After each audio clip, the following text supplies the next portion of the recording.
रुग्णालयात ठेकेदारी पद्धतीने सेवा देणाऱ्या 37 वर्षीय महिला सेविकेचा उपचाराअभावी मृत्यू झाल्यानं मोठी खळबळ उडाली आहे। सेवा देत असतानाच त्यांना फिट आल्यामुळे तात्काळ रुग्णालयात दाखल करण्यात आलं। मात्र अनामत रक्कम न भरल्यानं उपचारात झालेल्या विलंबामुळे त्यांचा मृत्यू झाला असा आरोप नातेवाईक व झोपडपट्टी सुरक्षा दलाने केला आहे।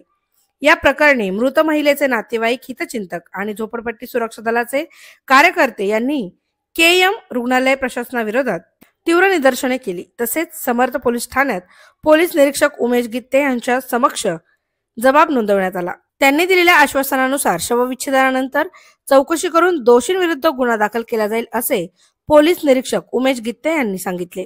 या निदर्शनामध्ये झोपडपट्टी सुरक्षा दलाचे अध्यक्ष भगवानराव वैराट, पदाधिकारी दत्ता कांबळे, अनिल देठे, गणेश लांडगे, सुरेखा भालेराव, वंदना पवार, संजय बंडे, अमन भैनवाल, सतीश कांबळे, गोरोबा पारदे, विनोद शिंदे आदी कार्यकर्ते उपस्थित होते। संबंधित घटनेची सखोल चौकशी करून दोषींवर कठोर कारवाई करण्यात यावी, अन्यथा आंदोलन उभारण्याचा इशारा देखील झोपडपट्टी सुरक्षा दलाने दिला आहे। रामटेकडी या झोपडपट्टीत राहणारी महिला आणि केम हॉस्पिटल या येथील असलेली ठेकेदारी पद्धतीने काम करणारी महिला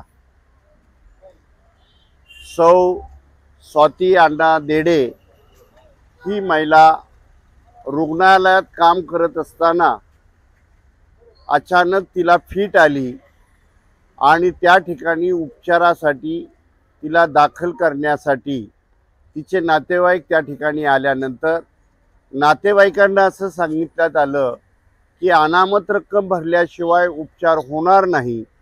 जी महिला त्या ठिकाणची कर्मचारी आहे ती तात्पुरत्या स्वरूपाची जरी कर्मचारी असली तरी हॉस्पिटलमध्येच तिला फिट आली।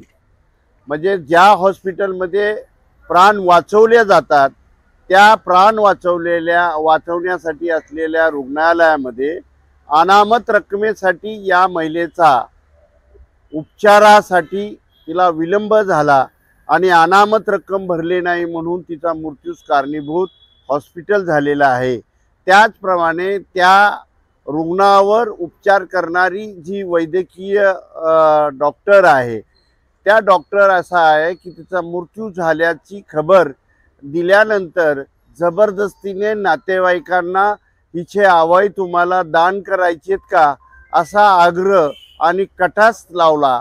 त्यामुळे तिथल्या असलेल्या वारसांना, नातेवाईकांना संताप झाला। एका बाजूला त्या असलेल्या महिला, ठेकेदारी पद्धतीने काम करणारी महिला, तिचा जीव गेला आणि नातेवाईक आक्रोश करत असताना त्या डॉक्टरींनी त्यांना अवयव देता का, अवयव दान करता का असा आग्रह धरल्यामुळे हा संताप निर्माण झाला आणि हॉस्पिटलमध्ये म्हणता सर्व कार्यकर्ते त्या ठिकाणी दाखल झाले आणि दाखल झाल्यानंतर हा हकीकत त्या ठिकाणी झाल्यामुळे आमच्या सर्व संघटनेच्या पदाधिकाऱ्यांनी आग्रह धरला की नर्सिंग कायद्याअंतर्गत अनामत रक्कम मागू नये अशा पद्धतीचा लेखी आदेश झालेला आहे। या लेखी आदेशाच्या संदर्भात उपसंचालक आरोग्य सेवा मंडळ पुणे आणि धर्मदाय आयुक्त कार्यालयाकडून अशा पद्धतीने मागणाऱ्या हॉस्पिटलच्या विरोधात कारवाई करण्याचा थेट आदेश आहे। दुसऱ्या बाजूला सुप्रीम कोर्ट ऑफ ने ज्या आर्थिकदृष्ट्या कमकुवत असलेल्या रुग्णांना 2003 साली मोफत उपचार करायच्या संदर्भात भूमिका स्पष्ट केलेली आहे। तशाच धर्तीवर या ठिकाणी आपण आलात, या ठिकाणी प्रामुख्याने जी महिला ज्या ठेकेदाराकडे काम करते ते ठेकेदार आणि केम हॉस्पिटल यांच्यामध्ये टायअप झालेला ॲग्रीमेंट आहे। म्हणजे जिथं ठेकेदारी पद्धतीचा कायदा येतो तिथं त्या ठिकाणी आरोग्य सेवा करण्याच्या संदर्भात पॉलिसी ही ठेकेदाराने काढायची असती आणि ठेकेदार आणि त्यांच्यात झालेली जी ॲग्रीमेंटची पॉलिसी आहे त्या पॉलिसीनुसार त्यांनी कारवाई करणं बंधनकारक आहे। पण असं न होता या असलेल्या कर्मचारीला नाहक अनामत रक्कम न भरता आली म्हणून त्या मृत्यूस कारणीभूत असलेला या ठिकाणी हा संताप व्यक्त करण्यासाठी पोलिसात या ठिकाणी फिर्याद नोंदवण्यासाठी वारस या ठिकाणी आलेले आहेत। अशा पद्धतीने ही झालेली दुर्दैवी घटना आहे त्याचा या ठिकाणी निषेध व्यक्त करतो। माझं नाव अनिल वामन देडे। आज जो केम हॉस्पिटलमध्ये जो प्रकार घडला तो रात्री 8:30 वाजता त्या माझ्या भावाच्या बायकोला चक्कर आली म्हणून एक फोन आल्यानंतर माझा भाऊ तिथे गेला, नातेवाईक जमा झाले। तसेच मी जवळजवळ 12-12:30 वाजता पोहोचल्यानंतर तिथला स्टाफ होता आणि नातेवाईकांना विचारलं की बाबा आतापर्यंत पेशंट ओपीडी मध्येच काय आहे, त्याला तात्काळ का नेलं नाही? तर त्यात माझ्या भावाने सांगितलं की पैशाची मागणी केलेली आहे, पैशाची मागणीमुळं ते पेशंट काय नेलं नाही। आणि त्याच्यानंतर त्या फॅसिलिटीचे जे हाऊसकीपिंगचे जे सुपरवायझर होते त्यांना विचारल्यानंतर त्यांनी सांगितलं की तुम्ही ESIचं कार्ड आम्ही उद्या बनवून आणतोय आणि तुम्ही उद्या काय करा, इथून शिफ्ट करा। तर त्याला मी थोडासा कायदा सांगितला आणि त्याला सांगितलं की स्टाफ तुझ्याकडे कामाला असल्यामुळं ती जबाबदारी तुमची आहे प्रामुख्याने, त्यामुळं तुम्ही इथनं हलवण्याची घाई करू नका आणि तात्काळ त्या मुलीला ICU मध्ये शिफ्ट करा। जवळजवळ माझ्या जाण्याच्या आधी 3 तास आणि मी गेल्यानंतर 1 तास असा 4 तास त्या मुलीचा पेशंट म्हणून एक तिथं ओपीडीला ठेवण्यात आलं। त्यानंतर मी काही तिथं थोडा आरडाओरडा केल्यानंतर त्याची माझी हुज्जत झाल्यानंतर त्यांनी तेच 1:15 वरती शिफ्ट केल्यानंतर त्यांचा परत एकदा फोन आला की पेशंट क्रिटिकल आहे आणि कधी काही होऊ शकतं, मग तुम्ही तुमचे उपचार चालू ठेवा, तुम्हाला काही प्रॉब्लेम आला तर आम्हाला सांगा। त्यानंतर आता सकाळी गेल्यानंतर फोन आला परत फोन आला की नातेवाईकांनी या आणि डॉक्टर आरती लोखंडे यांनी माझ्याशी हुज्जत घातल्यानंतर पेशंट दगवायच्या आधी मरायच्या अगोदरच त्यांनी अवयव दान करायचं मला मागणी केली, माझ्या नातेवाईकांना मागणी केली।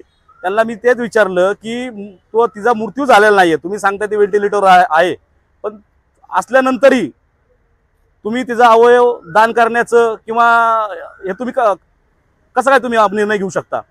त्यानंतर त्यांचं माझी उद्यानंतर मी थेट फोन लावला किंवा हा काहीतरी भोंगळ कारभार दिसतो या हॉस्पिटलचा आणि या प्रशासनाचा। मग मी दत्ताभाऊंना फोन केला, साहेबांना फोन केला। साहेब, दत्ताभाऊ, आम्ही तात्काळ तिथं ॲक्शन घेतल्यानंतर जवळजवळ अर्धा ते 1 तासानंतर त्या डॉक्टर महिला आल्यानंतर त्या महिलांच्या तोंडून तेच निघालं की आम्ही अवयव असे मागतो म्हणून। तर आम्हाला या प्रशासनावर त्या हॉस्पिटलच्या हलगर्जीपणामुळे त्या महिलेचा मृत्यू झालेला आहे हे आठवले। आणि सगळ्यात महत्त्वाची गोष्ट, हा महिलेचा मृत्यू होण्याचं कारण एकच आहे, अनामत रक्कम मागणे। आणि आज बऱ्याचशा जसं भिषक कुटुंबीय असेल किंवा कुठल्याही हॉस्पिटलमध्ये आतापर्यंत मोठे प्रकार घडले, त्या प्रकारामध्ये एकच आता धर्मादाय आयुक्तांनी त्यांना नोटीस बजावलेली आहे किंवा कायदा सांगितलेला आहे की कुठल्याही पेशंटकडनं अनामत रक्कम न घेता त्यांना ॲडमिट करून घ्या, त्यांच्यावर उपचार करा। फक्त हा हलगर्जीपणा फक्त त्या 40,000 रुपये न भरल्यामुळं त्याचा उपचार दरम्यान मृत्यू झाला। या ठिकाणी आमच्या हडपसर भागातील रामटेकडी परिसरात झोपडपट्टी भागामध्ये रहिवाशी असलेली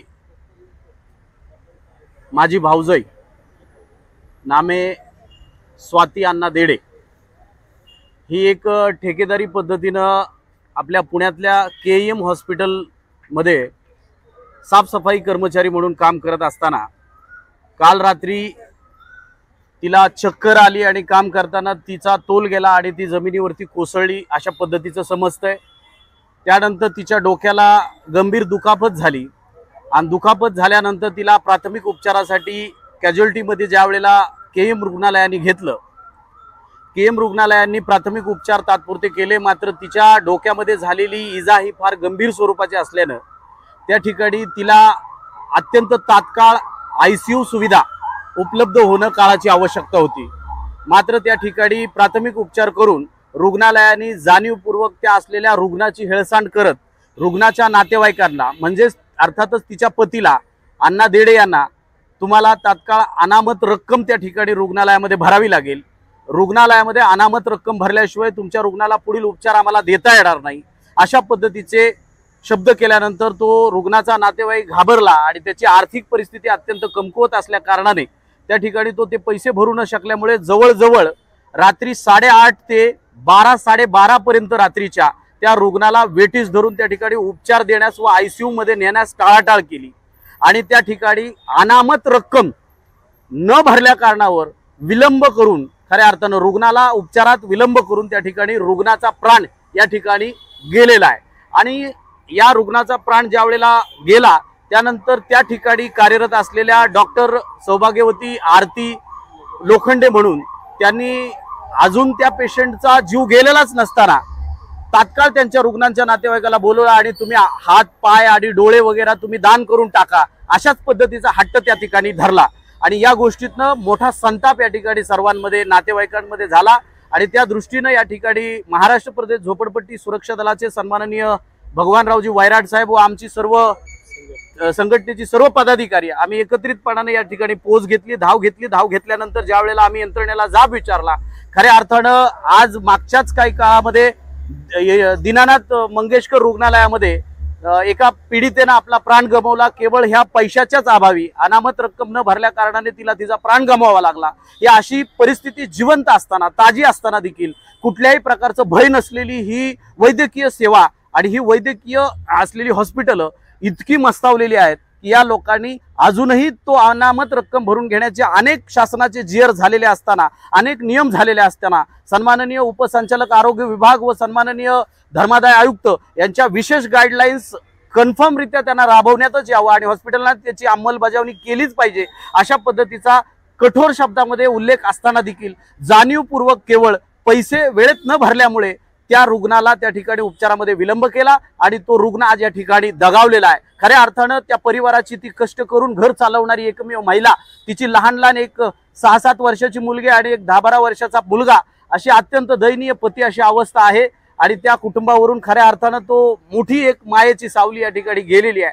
तर त्यामुळे ह्या घडलेल्या आज राज्यामध्ये संबंध ठिकाणी आपण पाहतोय की रुग्णांचे प्राण अनामत रक्कम न भरल्यामुळे हॉस्पिटलच्या दिरंगाई उपचारामुळे या ठिकाणी मृत्यू होताना आपल्याला स्पष्टरित्या दिसत आहेत। तरी देखील या महाराष्ट्राचा आणि राज्याचा आणि केंद्राचं सरकार मात्र विशेष ठोस पावलं उचलताना दिसत नाही आणि जर ती ठोस पावलं त्यांनी उचललेली आहे तर ती केवळ कागदावर उचललेली दिसत आहेत। प्रत्यक्ष मात्र त्या हॉस्पिटलवर रुग्णालयांवर विशेष धाक या ठिकाणी आरोग्य विभागाचा आणि आरोग्य मंत्रालयाचा दिसत नाही। ही गोष्ट अत्यंत निंदनीय आहे। मी माझ्या संघटनेच्या वतीनं व ती मयत झालेली व्यक्ती तिचा मी धीर या नात्यानं मी या KM हॉस्पिटलचा आणि तिथल्या व्यवस्थापनाचा जाहीर असा कडवट शब्दामध्ये निषेध करतो आणि खऱ्या अर्थानं या सगळ्या विषयाला अनुसरून आम्ही संघटनेनं संबंधित या पोलीस स्टेशनचे वरिष्ठ पोलीस निरीक्षक सन्माननीय गीते साहेब यांची भेट घेतलेली आहे आणि हॉस्पिटलकडून सगळे जे काही कागदोपत्री प्रक्रिया कंप्लीट करून घ्यायच्या आहेत त्या आम्ही घेतो आहोत आणि त्यांचा नातेवाईकांचा जो जबाब होणे आहे त्या संदर्भातली भूमिका आता सुरू झालेली आहे। आमचं स्पष्टरित्या म्हणणं आहे की जर त्या असलेल्या व्यवस्थापनामध्ये ते जे डॉक्टर त्यांचा उपचार करत होते ते मुख्य डॉक्टर